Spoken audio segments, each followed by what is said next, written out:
Good afternoon, everyone. So today I'm here to do a session on standard phrases, which is very important in our industry, the industry of hospitality. Here we are with our guests, and we speak to our guests, and we need to be very sure as to what we are speaking to them, and that's where the standard phrases come in place. How do we communicate? We communicate with the guests through the words we speak, the tone of our voice, and our body language.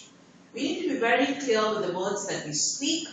Our tone of voice needs to be very cordial, very friendly when we speak to our guests, and not very loud and very husky and making them feel as if we are terrorizing them.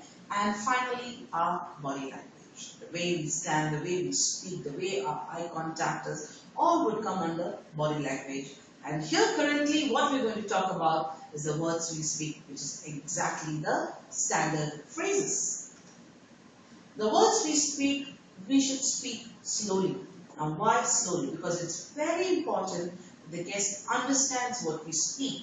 And if the guest needs to understand what we speak, we need to be slow and clear. I can't be going like a fast train. Sir, can you please give me your passport so that I can scan and give it back to you? I'm sure none of you would have even understood half the thing that I would have told you. And same will be with my guest. So there I need to be clear. Mrs. Smith, can I please have your passport so that I can scan it and give it back to you? The guest also understands what we are talking. The second, use short sentences. Be very clear, be very precise, to the point, so that the guest also doesn't feel that we are having a very long conversation with them. Be tactful. Know what to speak where, when, and how. Do not use any jargons. Jargons in our industries are the short forms that we use. For a very small example that we use in our day-to-day operations, it would be at the time of check-in. If I'm going to ask my guest, are you an FIT? The guest will have no clue what do you mean by an FIT. Yes, internally we would know that FIT would mean a free individual traveler where the guest is booked by himself or herself. But if I'm going to ask my guest, are you an FIT? The person will be taken aback and maybe the traveler would not want to be shown that he doesn't know about it. And then the conversation might go on to a wrong mode altogether. So always use the complete phraseology when you're speaking with your guest. Mrs. Smith, have you booked for yourself? Are you a free traveler? Which makes much more sense for the guest to understand rather than telling him, are you an FIT? And finally is ask to confirm. Always confirm with the guest. Always ask the guest. Confirm with them that yes, you had asked for a doctor, am I right, Mr. Smith? Or have you asked for an adapter? Wherein the guest will be very clear, okay, I asked for a doctor and maybe he or she has heard as an adapter. It's not an adapter, it is a doctor that I would want. So once again, speak slowly, use short sentences, be tactful, do not use any jargons, and finally ask to confirm. The words you should not be speaking to your guests. You might be saying with a very true intention within your heart, but that may not be the same way it will be perceived by the guest. And that's exactly why we have this session, to make you all understand what is that we should not be telling our guests and what is that we could tell our guests. We should not be telling our guests, I will be honest with you. This sounds like everything you have said up to this point was not honest. So it gives a very negative feeling to the guest. So never use the phraseology, I will be honest with you. The second one, I can't. Any form of a no. This is like putting a brick, putting a wall between you and the guest. Rather than sounding it as a no, give the guest an option and make it into a positive statement. For example, let's say the guest is sitting in my restaurant and he's asking for a soup. Let's say a very simple tomato soup he wanted. He wanted a tomato soup. And he's asking for a tomato soup. Unfortunately, you are not having a tomato soup with you. Instead of telling the guest, no, I don't have a tomato soup. It would be always nice if you can put the statement in a positive way. Maybe you have a minestrone with you, which is again a tomato base. You can always tell the guest, Mrs. Smith, I'm not currently having a tomato soup. However, can I offer you a minestrone, which is again based out of tomato, but with the vegetables added onto it. And when you come for dinner tonight, I will personally ensure that you'll have your tomato soup. Now this will sound better and positive to the guest rather than telling him, sorry, I don't have tomato soup with me, which is a very negative move. So any form of no is not to be used. Have they managed to locate the fault yet? What are we doing here? We are blaming our employees. We are blaming our own colleagues. As we rightly say, when you point out a finger, there are three other fingers which is pointing on you. So don't point out to one of your colleagues, because for the guest, it is the organization. He is checked into your hotel. Not that he's come there because Mr. X is working there. He's come there because of the name and reputation that your organization has.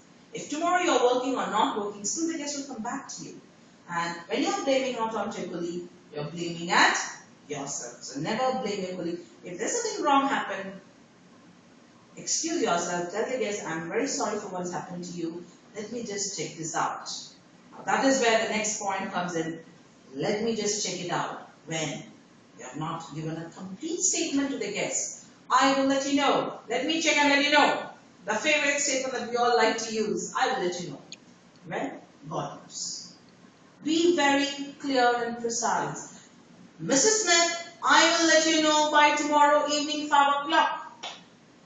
The guest is very clear that Ramya would get back to me by tomorrow evening 5 o'clock. That's when exactly I would know if I could have the boardroom for the meeting tomorrow or day after. By the time he's going to tell the guest, I will let you know. Every 5 minutes, take it from me, you will have the guest keeping on calling you to know, hey, is the boardroom available? So never use the phraseology, I will let you know. The next one, it's always a thermostat which gives a problem.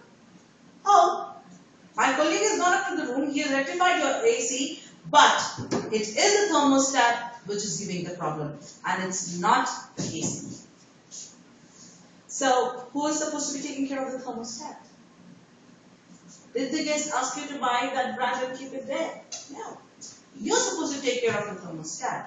So, indirectly, you're blaming your own colleague. As we said earlier, have they managed to locate the fault yet? So, that's exactly what is coming back out here. It's always a thermostat which gives the problem. So, never blame your equipment or your colleague because it's indirectly pointing towards the company. And finally, the company policy does not allow. The guest has not asked you to make the policy. So why should he be bothered with what the policy the company has got? Oh, my company policy does not allow you for a late checkout. Did you consult with him before you made the policy? No. So why are you putting it back to him? You could put it on a better positive note saying, I would very well want to do that for you, Mr. Smith, but how about the 50% charge which would be doing for you? Rather than telling them, no, I can't do it for you. So never use the phraseology of company policy and any form of slangs. Yay, name, oh, is it the dude? You know, that's what we like to use these days, but not with our guests. So once again, reinstating what all we should not be using with our guests. I will be honest with you, I can't. Have you managed to locate the fault yet? I will let you know. It's always a thermostat which gives a problem, and the company policy does not allow. Now here we are very clear that these are the phrases that we are not supposed to use with the guest, and we are supposed to be using positive phrases with the guest. Like saying, how may I help you? How can I assist you? Thank you. Please let me know what else could I do for you. Very well. Welcome. Happy to see you back again. These are all very positive notes that we could use with our guests. And why are we saying so important to our guest? Why is the guest so important to us? You will think, oh, they are the ones who come and give us money. If my guest does not come, I may not be in this business. Very true, but let's see a very simple equation as to why the guest is important to us. Satisfied guest is returning guest. Returning guest, high occupancy. Higher occupancy, higher profit. And higher profit is continued employment and opportunity for advancement. So at the end of the day, whatever we say, the company has to make profit. At the end of the day, I need to be sure that my job is safe and secure. And if my job is safe and secure, I need to ensure that my guests are happy. And if my guests are happy, One important factor that I should keep in mind is my standard.